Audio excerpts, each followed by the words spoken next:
है ऐसे इदारों के इर्द गिर्द जिसमें FBR है और स्टेट ओन्ड जो इंटरप्राइजेज हैं, ये जो सफ़ेद हाथी हैं बहुत बड़े बड़े, रेलवे है, स्टील मिल है, PIA है, हाँ जी, ये बिजली तकसीम कार कंपनीज हैं, इनका भी वो अब सोच रहे हैं कि कोई इसमें से, क्योंकि ये हज़ारों अरब रुपया हर साल ये खा जाते हैं, चोरी इसमें होता है। इस निज़ाम को भी बेहतर करने की बहुत ज़्यादा जो है वो ज़रूरत है। पीछे पड़े हुए उनके रोज़ाना की बुनियाद के ऊपर वो मीटिंग्स या हर हफ्ते में वो लाजमी मीटिंग्स इन चीज़ों के ऊपर लेते हैं, और इसमें आपकी फ़ौज का, आपकी अस्करी क़यादत का ताउन है, क्योंकि मईशत में बेहतरी के लिए आप उनके इंटेलिजेंस इदारों के या मुक़तदर हलकों के ताउन के बगैर जो ये खांचे वांचे होते हैं ना बीच में, वो आप नहीं पकड़ सकते, वो पकड़े जा रहे हैं। अभी पिछले दिनों PAC के इजलास में ये जो इंकशाफात सामने आए, ये वज़ारत सनअत व पैदावार स्टील मिल की जो ज़मीन थी, यानी कि 40 मिसाल के तौर पे 40 अरब रुपए की वो ज़मीन है, वो 5 अरब रुपए में आगे किसी को लीज़ पे दे दी गई या उसको वो बेच दिया गया। ये फैसल वोडा ने एक इंकशाफ किया पिछले दिनों कराची के हवाले से ही, जो बहरी अमूर की कमेटी के चेयरमैन हैं, उन्होंने कोई 40 अरब रुपए का कुछ स्कैंडल जो है वो पकड़ा, और उन्होंने भी कहा कि ये भी होने जा रहा है, और इसका उन्होंने डॉक्यूमेंट दिया कि ये भी 5 अरब रुपए में दे दिए गए। बहुत से मामलात हैं, बहुत से इदारे ऐसे हैं। ये इंजीनियरिंग डेवलपमेंट बोर्ड, उसका जो सरबराह है वो वज़ीर आज़म की मंजूरी के बगैर 2 साल काम करता रहा, और वज़ीर आज़म की मंजूरी लाजमी थी। और सुन ले, ये जो तनख्वाहें पिछले दिनों नेपरा के लोगों ने बढ़ाई, तो वो जनाब आज खुद बढ़ा ली, वफाकी काबीना से मंजूरी नहीं ली, वज़ीर आज़म से भी नहीं ली, उसका सेक्रेटरी काबीना ने नोटिस लिया, कैबिनेट कमेटी ने नोटिस लिया, उसकी भी तहकीकात शुरू कर दी, यानी कि 8 लाख से सीधा 30 लाख सबसे ज़्यादा तनख्वाहें होगी। सुप्रीम कोर्ट के जजों से भी ज़्यादा तनख्वाहें उन लोगों ने अपने खुद ही कर ली। इस मुल्क में कोई निज़ाम है कि नहीं, कोई सिस्टम है कि नहीं, वो हमें नज़र नहीं आता, वो हमें नापैद नज़र आता है। तो इस वजह से मैं कह रहा हूँ कि ये जो 2 नंबरियाँ हैं, हुकूमती सतह पर नहीं, सरकारी सतह के ऊपर, ये जो सरकारी बाबू हैं, ये जो कुगियाँ मारते हैं ना, उस कुगी मारने के भी तमंचू लेते हैं, और एक एक कुगी कम अज़ कम जो है वो इनको बाज़ औक़ात तो 1 अरब में भी पड़ जाती है, यानी कि फ़ायदा दे जाती है। इन कुगियों को रोकना होगा। ये साइन की बात करो ना, इस समरी पे साइन कर दो, उस पर कर दो, इसको फ़ायदा दे दो, खुद सामने नहीं आते, फ्रंट मैन रखे हुए हैं।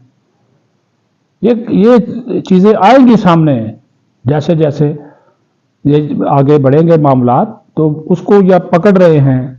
ये इंसानी स्मगलरों का जो मामला था, बहुत सारे पकड़े गए, ये जो गैर कानूनी तौर पर पाकिस्तानियों को बाहर भिजवाते हैं। कितनी माएँ अपने बच्चे खो चुकी हैं।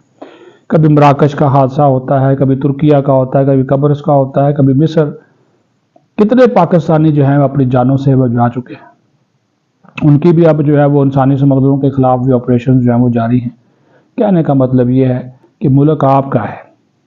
ये खांचे वांचे जो है ना, जब तक ये बंद नहीं ना होंगे, ये फिर मईशत की भी जो तरक्की जो है वो नहीं होगी, क्योंकि खोखला करते हैं ये जो खांचे हैं, ये खोखला कर देते हैं। आपकी जो तरक्की की रफ्तार है उसमें रखना डालते हैं। ठीक है, वज़ीर आज़म इसमें टेक्नोलॉजी ला रहे हैं, इसमें जिद्दत पसंदी ला रहे हैं, लेकिन असल बात वही कि जो फैसला साज हैं, जिसको थोड़ा सा भी इख्तियार है, उसके ऊपर भी चेक एंड बैलेंस रखा जाना जो है वो बहुत ज़रूरी है।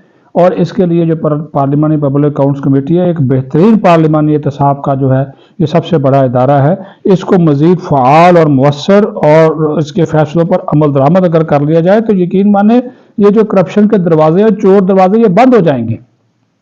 तो ये मैंने कहा था कि आपके नॉलेज में लाजमी तौर पर जो चीज़ें ना बुलाए जाएँ। कि शुरू हमने किया था कि इमरान खान कहता जी मैं सिस्टम हूँ, तो सिस्टम ने बता दिया कि नहीं जी, सिस्टम तो फिर सिस्टम है, और सिस्टम वही है जो कि इस वक्त चल रहा है। यही कंपनी चलेगी, और इस कंपनी को अगर आपने गिराना है, अदम एतमाद की तहरीक लाइए, ज़्यादा बंदे शो कीजिए, ठीक है जी, फिर ही कुछ हो सकता है। क्योंकि माशाल्लाह का तो मुल्क में कोई इम्कान नहीं है। इस्टेब्लिशमेंट और चाचू बिल्कुल यक जान दो कालब हैं, मुल्क की बेहतरी के लिए काम कर रहे हैं, तरक्की के लिए काम कर रहे हैं, امن و امان کے لیے کام کر رہے ہیں اور ساتھ ہی ساتھ دہشت گردی کے خاتمے کے لیے کام کر رہے ہیں۔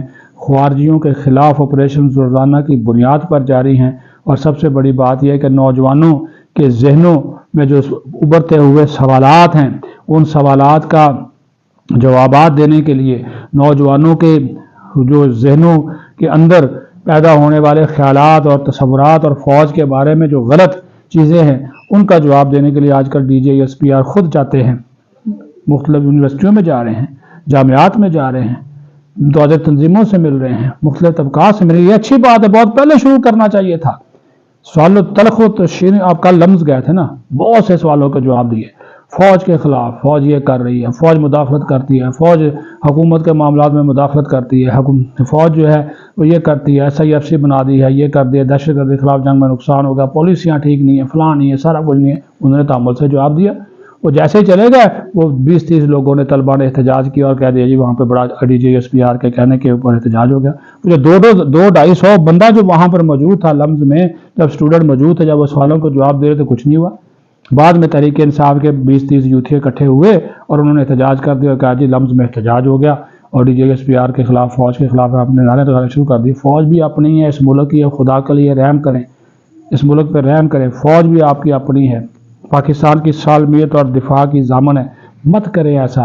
ہاں آپ کے سوالات ہیں وہ جوابات دیتے ہیں، انہوں نے تحمل سے دیے ہیں، مشکل سوالات بھی تھے، تلخ بھی تھے۔ آپ وہاں پہ اپنا جو ہے وہ کتھارسس کریں، وہاں پہ آپ اپنا جو ہے وہ جتنا مرضی آپ بات کریں، لیکن ملک کے ساتھ مت کھیلیں، پاکستان کے ساتھ جو ہے وہ مت کھیلیں۔ اپنا خیال رکھیں۔ پاکستان زندہ باد۔